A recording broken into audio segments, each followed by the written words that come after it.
یہ ترمذی میں روایت ہے جو آپ بیان کر رہے ہیں. یہ روایت اس طرح ہے, حضرت سلمان فارسی رضی اللہ تعالیٰ عنہ علیہ السلام کے بارے میں آتا ہے. اچھا یہ لفظ یاد رکھیں, ایک لفظ ہے سلیمان, سین لام یا میم الف نون, جو قرآن میں ہے, انہ من سلیمان و انہ بسم اللہ الرحمن الرحیم, حضرت سلمان علیہ السلام. ایک لفظ ہے سلمان, اس میں یہ نہیں آتی, اور سین لام میم الف نون, یہ ہے سلیمان جو پیغمبر ہیں, سلیمان ابن داود علیہ السلام.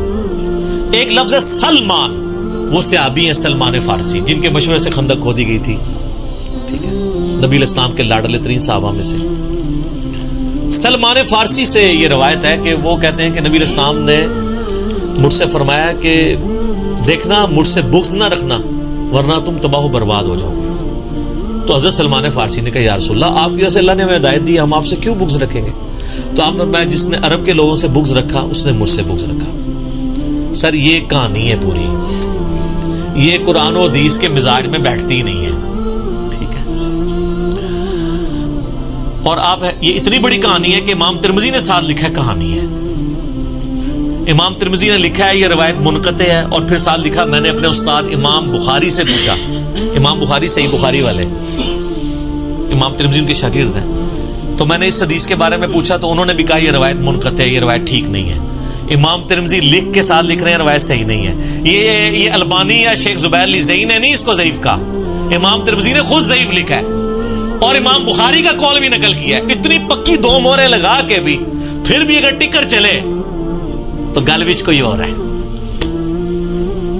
اور اگر آپ کہنے نہیں ہم وہ چلتا ہے تو سر پھر اس سے اگلی بات بھی چلتی ہے. اس سے آگے یہ فضائل عرب کے اوپر چیپٹر ہے, اس سے اگلا چیپٹر ہے عجم کے فضائل, وہ آپ بیان نہیں کریں گے. اور اس میں تو بخاری مسلم کی حدیثیں ہیں, وہ نہیں آپ بیان کریں گے. اس میں ایک جعلی روایت ہے, میں بتا دیتا ہوں. نبی علیہ السلام نے فرمایا کہ میں عرب سے زیادہ عجم کے لوگوں پہ اعتماد کرتا ہوں. روایت یہ بھی ضعیف ہے, یہ بھی ٹکٹ چلا دیں تو پھر ایران اوپر چلا جائے گا, سعودی نیچے آ جائے گا, اگر ضعیف روایتوں پہ ہی چلنا ہے. اور جو صحیح حدیث اس چیپٹر میں وہ آپ کو بتا دوں عجم کے بارے میں, بخاری اور مسلم دونوں میں حدیث ہے. نبی علیہ السلام کے پاس حضرت سلمان فارسی بیٹھے ہوئے تھے. آپ نے فرمایا دین اگر ثریا ستارے کی چوٹی پہ بھی ہوتا نا تو فارس کے لوگ, ایران کے لوگ وہاں سے بھی جا کے حاصل کر لیتے. حضرت سلمان فارسی کے بارے میں, کیونکہ سلمان فارسی ایران سے آئے ہوئے تھے, کتنے مذاہب انہوں نے بدلے تھے, آتش پرست تھے, پھر یہودی ہوئے, پھر عیسائی ہوئے, پھر مسلمان ہو گئے.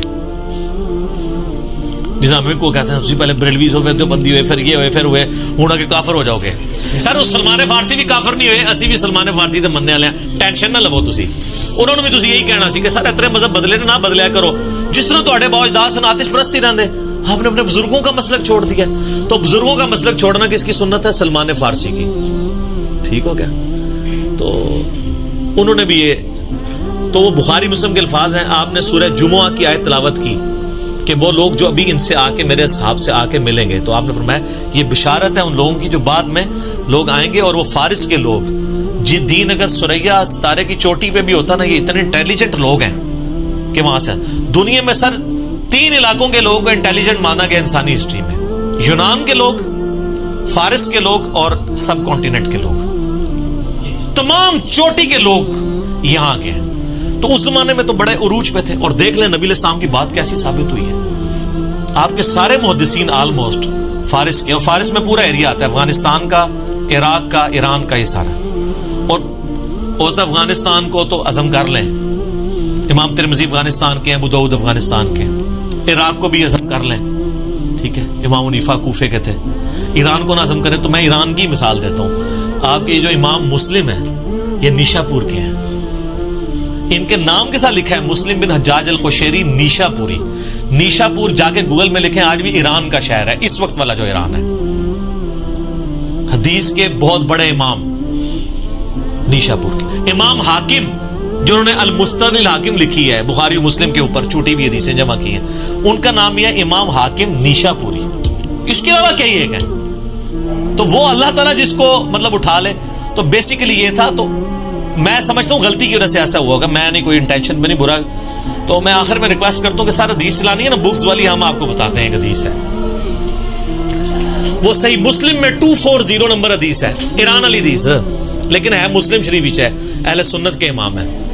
علی سے محبت نہیں رکھے گا مگر مومن، علی سے بغض نہیں رکھے گا مگر منافق. اور مسند امام احمد میں ہے، جس کو سلفی تو بہت مانتے ہیں احمد بن حنبل کو، مسند امام احمد میں ہے المستدرک الحاکم میں نبی اسلام فرمایا جس نے حسن و حسین سے محبت کی اس نے مجھ سے محبت کی، جس نے حسن و حسین سے بغض رکھا اس نے مجھ سے بغض رکھا.